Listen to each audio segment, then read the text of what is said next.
tonight, I believe, Young People Taking the Lead conference to hot foot over to Glasgow, where Youth Scotland is hosting a big music project for 75 young people. So here in Scotland, in Glasgow and Stirling, over 220 young people taking the lead. I think that's a fantastic statement, for not just for you guys, for committing yourself to leadership and what you're trying to do, but also to Scotland to demonstrate that your young people are in a leading position, and you're demonstrating that. So I just want to say a warm welcome to all of you. A big thanks to our colleagues. Youth Scotland's hosting this morning session. It's a great opportunity, a unique opportunity for Youth Scotland to be able to host this event and encourage you to find your voice in this referendum debate. There's been a lot of discussion up and down the country about what's the way forward. You're making lots of decisions in your lives about school careers, about university, college, work careers. The whole country is about to face a momentous decision in September.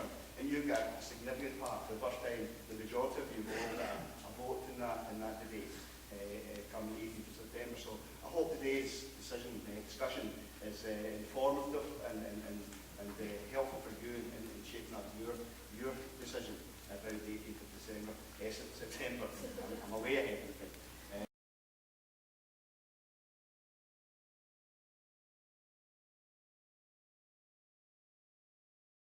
Much for that introduction, David. And as David says, I'm the member of the Scottish Youth Parliament for the Livingston and Bellshill constituency in North Lanarkshire. I'd like to begin by thanking Youth Scotland and the Youth Advisory Group for kindly extending an invitation to join us at this conference this weekend. And I hope that when I finish this address, they will say it was a pleasure too. I've always known about Youth Scotland and the work it does, but it wasn't until recently, when I was asked to sit in a panel with them, that I realised the passion the young people involved with Youth Scotland have. The young people, some of whom are here today, demonstrated the most amazing attitude towards this organisation. They were inspirational, and therefore, when I was asked to speak here today, it was indeed a total privilege. In fact, it's always a privilege to join in on the young people who are equally as driven, determined, and passionate about young people's voices and our part in shaping Scotland's future. As a member of the Scottish Youth Parliament, my role involves me representing the views of young people like yourselves, aged 12 to 25, across Scotland. The Youth Parliament was set up in 1999 on the 30th of June at Murrayfield Stadium, and in fact is one day older than the Scottish Parliament. Since then, the Youth Parliament's fronted many crucial campaigns, be that Love Equally, Votes at 16, and our current campaign, Care Fair Share, to deliver for Scotland's young carers and ensure that they are supported financially and reduce the pressures on their lives. These campaigns wouldn't be as successful if they didn't have one key ingredient, MSYPs. But, more importantly, MSYPs as empowered individuals and empowered young people who are taking the lead and recognising the role that they can play in shaping the type of Scotland that they want to see in the future. And that's why this conference is so incredibly important. Young people taking the lead. A bold statement. Why? Because it requires such bold statements to reinforce the message that this generation, your generation, our generation are at the future, but are the here and the now. And together we have the ability to shape the type of Scotland we want to see and the type of Scotland we want to live in. How can we do that? How can we as young people take the lead? And I think there's at least three key things. Number one, vote. In a short while, you'll be asked to take part in this debate on Scottish independence, a debate that is at the focus of our nation's mind. And whilst the Youth Parliament are neutral on the question of independence, we fully believe that young people should hear the facts, both sides of the argument, but most important that they have the information they need to cast their vote, so that on the 18th of September, you will cast your vote, and for the very first time ever, 16 and 17-year-olds will be able to take part in the democratic process of this nation. And that's why the I Know Maybe project that the Youth Parliament has launched is so important, as it delivers the key facts on voting, details about the referendum, as well as supporting you to register. And for more information on that, you can speak to some SIP staff who are at the back, Yannick and away, myself or any other SIPs here, or you can check out hashtag I Know Maybe. Number two, speak up. Yes, I believe that when we as young people speak up with one voice, we're able to truly influence change. Always highlight the example of the wonderful young care leavers in Scotland and the voice they had when shaping the recent Children and Young People's Bill. We have a voice for a reason. Let's use it. And number three, keep doing what you're doing. That's right, you can continue to do what you're doing because you're helping to make that difference. You're already taking the lead and shaping your own communities. Let's just take it one step further. In closing, this conference has and will continue to provide us all with a lot to think about. I am proud of Scotland. I am proud to live in a nation where Cabinet Secretaries, Ministers and senior politicians from across the political spectrum recognise the importance of engaging with young people on some of the key issues in society. I am proud to be in a room with young people who are inspirational, passionate and determined, and I am proud that together we are shaping a better future for Scotland and for generations to come. So, what are we waiting for? Let's take the lead.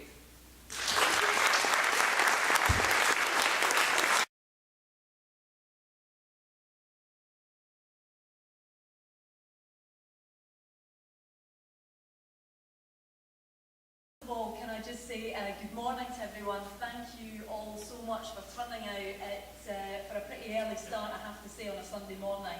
I'm impressed by everyone's commitment to be here, to listen to us speak to you for what I hope is going to be an informative debate.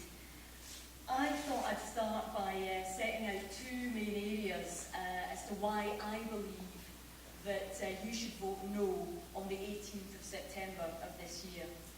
And the first thing that I really wanted to talk about was our place, our global place as one United Kingdom in the world. Today, we are one of the world's most influential places. We are represented at the highest level, and we are a major international force. We're referred to as the soft power superpower, with a significant presence on the G7, the G8, the G20, NATO, the UN Security Council, the EU and the IMF. But really it's our heritage, our culture, our language, our education system, our promotion of free speech, of parliamentary democracy and the rule of law that makes us unrivaled anywhere else in this world. It is our strength in our diversity, and yet it is also what binds us together. We're a colourful, a rich, a diverse family of nations. And no, we don't always agree. At times we may passionately disagree. But we have a deep, intertwined interconnectedness that's grown up and developed over 300 years. Our union is what makes us unique in this world. And the United Kingdom is today the second largest donor of international aid. We have half of the staff for the Department for International Development based here in Scotland, in East Kilbride. And it's worth just reflecting on that, thinking about the global force for good that we can be. We've given a start to 5 million children at primary school. We've given 6 million people food aid. We've helped 50,000 women not die in childbirth. We've helped 250,000 newborn babies. We've provided clean, safe drinking water to 60 million people.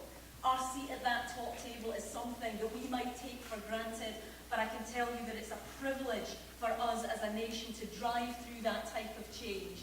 It's the role that we play in protecting human rights around this world, and that is not a role that I'm prepared to give up lightly, and I hope that you would not be either. When we are arriving at that measured, balanced decision, we have to think about the positive global place that we occupy in this world.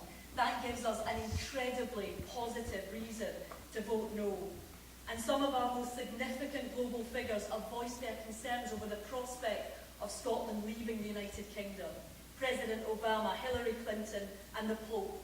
And indeed, I just want to end on the Pope's comments that all division worries me. There are incredibly positive reasons for us to remain united. Unity is strength, and I hope that you will vote no in the referendum in September. Thank you. I'm here from Women for Independence, as well as supporting the general Yes campaign.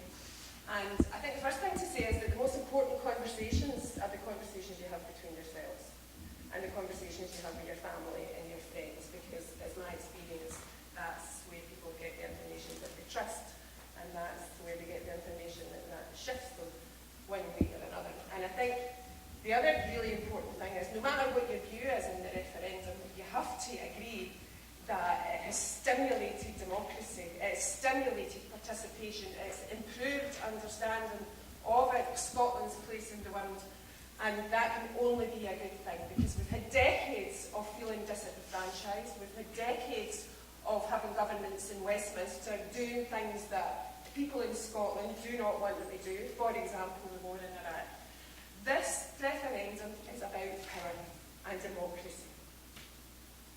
You will have a vote for the first time in any election or any thing, probably, on the 18th of September. That's a really privileged, historical position to be in. Scotland's people have never had the opportunity to determine the state that Scotland belongs to.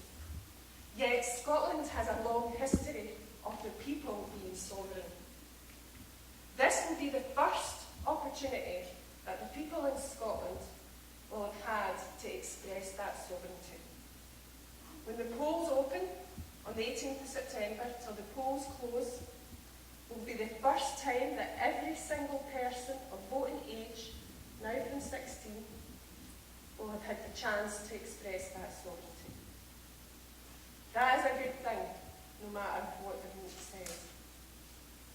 Thereafter, you have the opportunity to take the power to determine the big things, like whether or not we have nuclear weapons. Most people in Scotland don't agree with nuclear weapons. At the moment, we have no democratic means of getting rid of them.